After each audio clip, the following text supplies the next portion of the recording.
E se eu te dissesse que uma das crenças mais fundamentais do cristianismo, a ideia de que Deus é três pessoas em uma, pode não ser o que você pensa que é? E se a própria palavra usada para descrevê-la nem sequer estiver na Bíblia? E se, ao final deste vídeo, você perceber que tudo o que pensava saber sobre Deus está prestes a ser virado de cabeça para baixo? O conceito da Trindade tem confundido teólogos, iniciado guerras e dividido fiéis por quase 2000 anos. Mas o verdadeiro segredo é muito mais estranho do que você pode imaginar. Fique comigo, porque a verdade que estamos prestes a descobrir vai desafiar toda a sua percepção da realidade. Então, o que exatamente é a Trindade? A maioria dos cristãos acredita que Deus existe como três pessoas distintas: o Pai, o Filho Jesus Cristo e o Espírito Santo.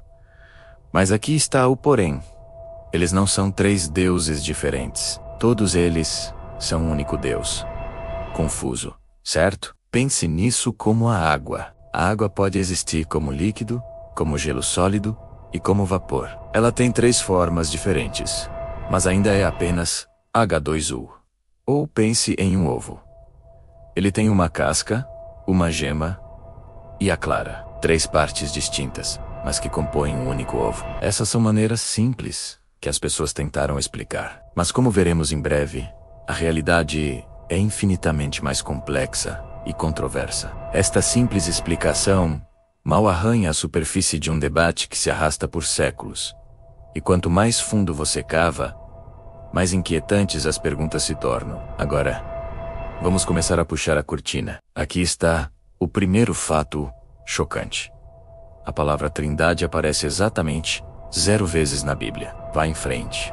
Procure por ela. Você não vai encontrar este conceito central, tão fundamental para o cristianismo moderno. Foi nomeado e definido muito depois que os textos bíblicos foram escritos. O que nos leva à nossa segunda revelação. Os primeiros grandes debates sobre a natureza de Deus não eclodiram até centenas de anos após a vida de Jesus. Os primeiros cristãos tinham muitas ideias diferentes sobre quem era Deus. A ideia de uma trindade não era um dado adquirido, era um campo de batalha. E aqui está o terceiro ponto que a maioria das pessoas não sabe.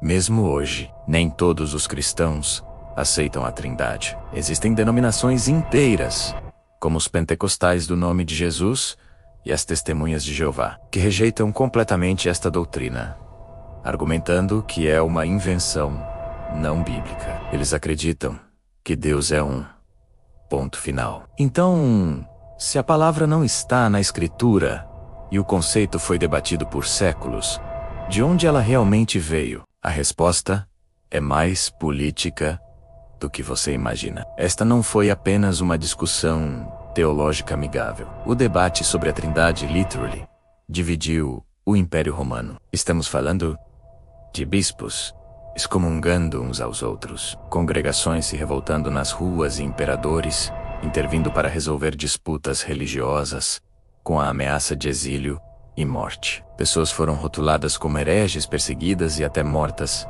por discordarem do que se tornou a versão oficial. Teólogos como Ário, que argumentava que Jesus foi criado pelo Pai e não coeterno, viram seus ensinamentos condenados e seus livros queimados. Este conflito não era apenas sobre fé, era sobre poder. Definir Deus significava controlar a narrativa, a igreja e o império.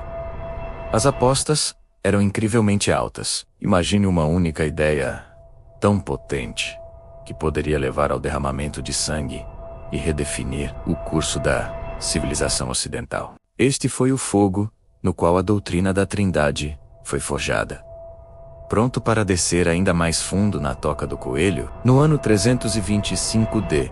Código, o imperador romano Constantino, que nem sequer era um cristão batizado na época, convocou o Concílio de Niceia. Por quê? Para parar o caos teológico que estava rasgando seu império. Foi aqui, no que hoje é a Turquia moderna, que centenas de bispos se reuniram para votar sobre a natureza de Deus. O resultado desta reunião, o Credo Niceno, estabeleceu que o Filho era da mesma substância que o Pai, lançando as bases para a doutrina oficial da Trindade. Mas é aqui que fica ainda mais estranho. Alguns historiadores e teólogos propuseram teorias de que a ideia de um Deus, três em um, não era inteiramente nova. Eles apontam para religiões pagãs antigas que tinham tríades de deuses, como a tríade egípcia, de Osíris, Ísis e Horus, ou a Trimurti, hindu, de Brahma, Vishnu e Shiva.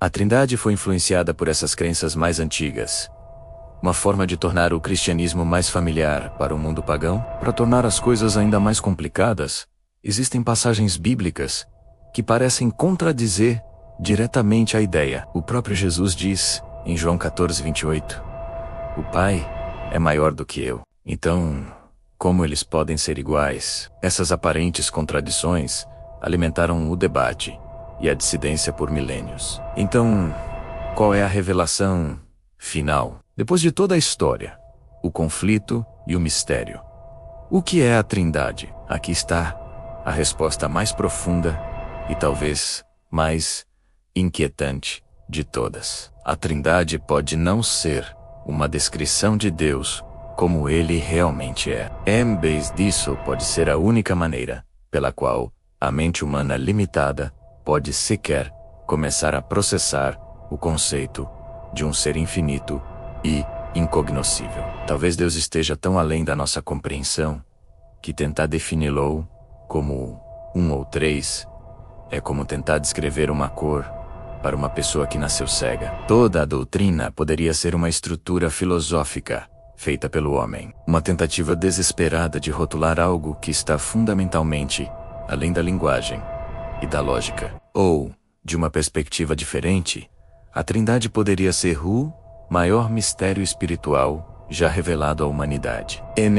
Ou um quebra-cabeça a ser resolvido, mas uma realidade divina a ser experimentada. Uma verdade tão profunda que só pode ser compreendida através da fé, não do intelecto. A possibilidade de que Deus seja simultaneamente singular e plural despedaça nossa compreensão básica de matemática, lógica e da própria existência. A verdade final é que talvez nunca tenhamos sido feitos para entendê-la. Talvez tenhamos sido feitos apenas para admirá-la. Nós descascamos camadas de história, política e teologia.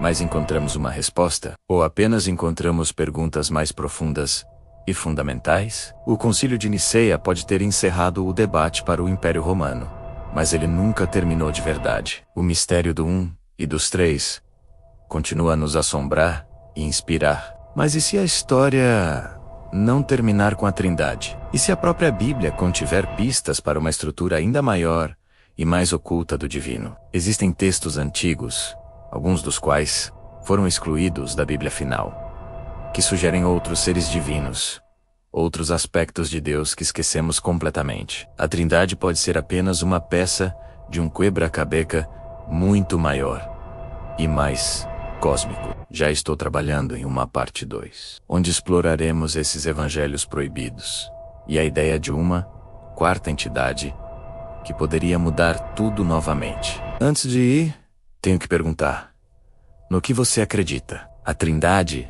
é uma verdade divina, uma invenção humana ou outra coisa? Deixe-me saber seus pensamentos nos comentários abaixo. A discussão está apenas começando. Obrigado por assistir e não se esqueça de se inscrever para não perder o que vem a seguir.